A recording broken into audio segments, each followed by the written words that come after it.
नमस्कार दोस्तों and welcome to G chills. अभी तक यूरोप और अमेरिका ने चुप्पी साध रखी है।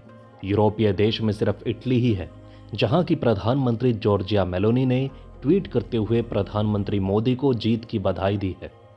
पुतिन से पहले यूक्रेनी राष्ट्रपति ने पीएम मोदी को भेजा बधाई संदेश। जेलेंस्की ने की भारत की भूमिका की तारीफ। इंडिया ब्लॉक, सरकार बनाएंगे या विपक्ष में बैठेंगे, आज शाम को तय होगा। टीडीपी जेडीयू पर भी चर्चा संभव। शरद बोले सारे फैसले आज होंगे। बीजेपी सिर्फ 240 सीटों पर सिमटी, 96 सीटें गंवाई, सिर्फ 33 नई जीती। हिंदी पट्टी ने दिया जोर का झटका। भारत की जनता को बधाई, पाकिस्तान सीखे सबक। इलेक्शन रिजल्ट को लेकर बोला पाकिस्तान, सहबाज का शुभ संदेश। 18वीं लोकसभा में चुने गए 26 मुस्लिम सांसद।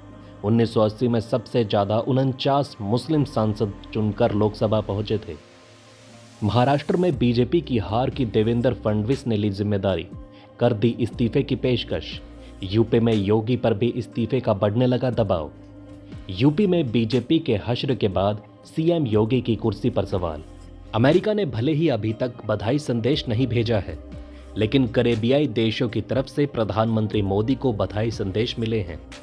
बारबाडोस की प्रधानमंत्री मिया अमोर मोटली ने प्रधानमंत्री नरेंद्र मोदी को बधाई दी है। राष्ट्रपति द्रौपदी मुर्मू को पीएम मोदी ने सौंपा इस्तीफा। अब कार्यवाहक पीएम 8 जून को तीसरी बार ले सकते हैं पीएम पद की शपथ।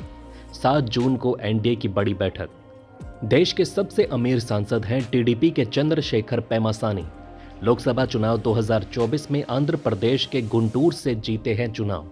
संपत्ति 5,700 करोड़ से भी ज्यादा। नरेंद्र मोदी नहीं बनेंगे प्रधानमंत्री। बीजेपी के अंदर बगावत शुरू। योगी को पीएम बनाने के लिए आरएसएस बना सकती है दबाव। हार की जिम्मेदारी क्यों नहीं ले रहे मोदी। एनडीए को 400 सीटें नहीं मिलने पर फूट पड़ा आरएचपी प्रेसिडेंट गोविंद पराशर का गुस्सा। पहले फोड़ा टीवी, फिर लगा दी आग। राजस्थान लोकसभा चुनाव ने बढ़ाया सचिन पायलट का कद। कांग्रेस और इंडिया गठबंधन ने 11 सीटें जीती। सचिन पायलट के प्रभाव वाली लोकसभा सीटों पर अच्छा रिजल्ट। चीन ने जीत पर पीएम मोदी को दी बधाई, कहा संबंधों में करेंगे सुधार। भारत के साथ काम करने को भी तैयार। बधाई हो, पीएम मोदी के लगातार तीसरी जीत पर गदगद हुए इजराइल के प्रधानमंत्री बेंजामिन नेतन्याहू ने हिंदी में लिखा बधाई संदेश। हालांकि अब मोदी की फॉरेन पॉलिसी पहले की तरह स्वतंत्र नहीं रह जाएगी। उन्हें बाकी पार्टियों को साथ में लेते हुए मुस्लिम वोट बैंक पर भी ध्यान देना होगा। इस तरह से देखा जाए तो इजराइल के साथ भी अब मोदी खुलकर रिश्ता नहीं निभा सकते। इसके लिए कम से कम उन्हें मुस्लिम वोट बैंक के हमदर्द नीतीश कुमार और चंद्रबाबू नायडू से परमिशन जरूर लेनी पड़ेगी। लोकसभा चुनाव में तीसरी बार बाजी मारने पर गदगद ड्रीम गर्ल। फायर गन के साथ मनाया जीत का जश्न। अखिलेश यादव मनाएंगे टीडीपी के नायडू को। मुलायम से मजबूत रिश्तों की नींव पर हो सकता है बड़ा खेल। चंद्रबाबू देते रहे हैं गच्चा, साथ देने के मामले में ठीक नहीं उनका रिकॉर्ड। भाजपा को आत्म मंथन की सलाह दे रहे चुनाव नतीजे। हिंदुत्व पर भारी पड़ी जाति और मुस्लिमों की लामबंदी। ओडिशा के मुख्यमंत्री पटनायक का इस्तीफा। विधानसभा चुनाव में बीजेडी को मिली करारी हार। अब बीजेपी बनाएगी सरकार। अयोध्या में बीजेपी को मिली करारी हार तो खुश हुए पाकिस्तानी मीडिया।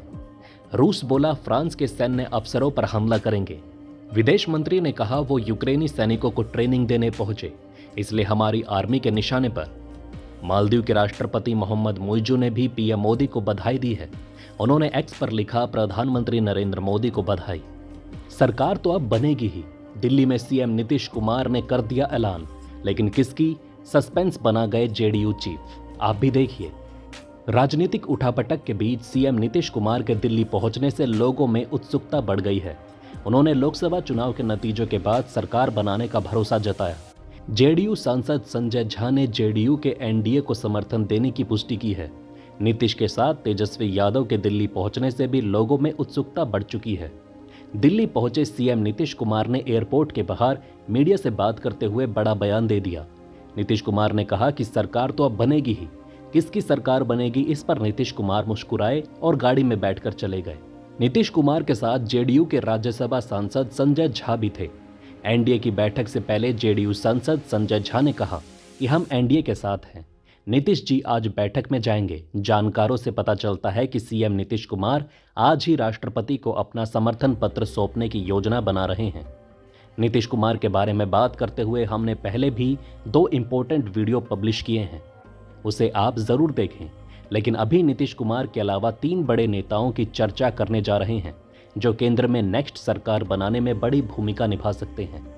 अगर आप आंध्र प्रदेश के चंद्रबाबू नायडू की बात करें तो उन्हें भी कम मुसीबतों का सामना नहीं करना पड़ा। आपको बता दें कि चंद्रबाबू नायडू का एनडीए के साथ पिछला अनुभव अच्छा तो नहीं रहा, लेकिन जैसे समाजवादी पार्टी ने कांग्रेस के साथ फिर से हाथ मिलाने का फैसला किया, टीडीपी भी बीजेपी के साथ वैसे ही पेश आई। 2019 से पहले नायडू के एनडीए छोड़ देने से नाराज तो बीजेपी भी थी, लेकिन आंध्र प्रदेश में पांव जमाने के लिए उसे भी एक बैसाखी की जरूरत थी। 2019 के आम चुनाव में चंद्रबाबू नायडू ने बीजेपी के खिलाफ विपक्ष को एकजुट करने की खूब कोशिशें की थी। चुनाव नतीजे आने के पहले तक राहुल गांधी और ममता बनर्जी को एक साथ बिठाकर विपक्ष की मीटिंग कराना चाहते थे, लेकिन टीएमसी नेता ने बिल्कुल भी भाव नहीं दिया।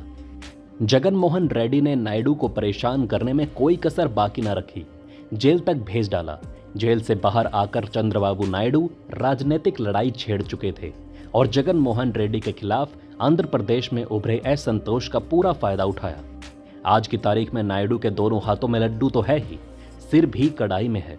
सूबे में सत्ता तो मिली, लोकसभा की इतनी सीटें मिली कि एनडीए छोड़ना नहीं चाहता और इंडिया ब्लॉक भी चारा डालने की कोशिश में है। खोई हुई जमीन पर काबिज होने के साथ साथ किंग मेकर बनकर उभरे हैं चंद्रबाबू नायडू। चंद्रबाबू नायडू ने जगन मोहन रेड्डी को सत्ता से तो बेदखल किया ही है, आंध्र प्रदेश की 16 सीटों पर बढ़त बनाने के साथ ही वाईएसआरसीपी को 4 सीटों पर ही समेट दिया। उद्धव ठाकरे ने अखिलेश यादव की तरह करो या मरो जैसी बातें भले ही ना कही हो, लेकिन उनकी स्थिति तो और भी बुरी हो गई थी। बीजेपी से दुश्मनी लेकर महाराष्ट्र के मुख्यमंत्री तो बन गए थे, लेकिन एक दिन एक झटके में बदले की आग में धधकती बीजेपी ने ही पैरों तले जमीन खींच डाली। एकनाथ शिंदे की बगावत के चलते पार्टी से भी पैदल हो गए। चुनाव आयोग ने भी एकनाथ शिंदे को ही शिवसेना का असली नेता बना दिया और बीजेपी की मदद से वो एक साथ पार्टी और मुख्यमंत्री की कुर्सी पर भी काबिज हो गए।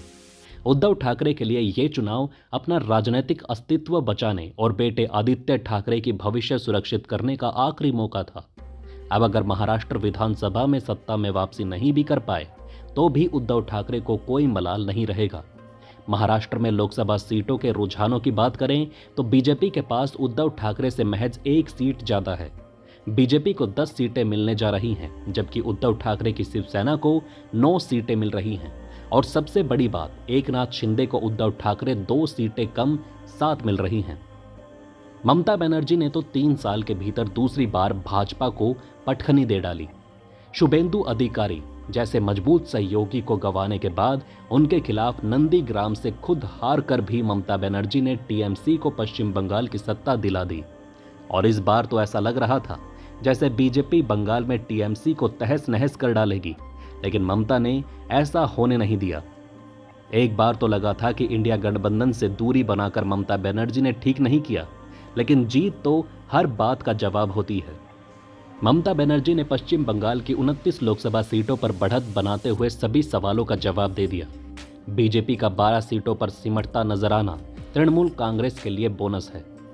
तो दोस्तों, इस वीडियो में फिलहाल के लिए इतना ही। आप देख रहे थे जी चिल्स, जल्द पूरे होंगे आपके सारे विल्स।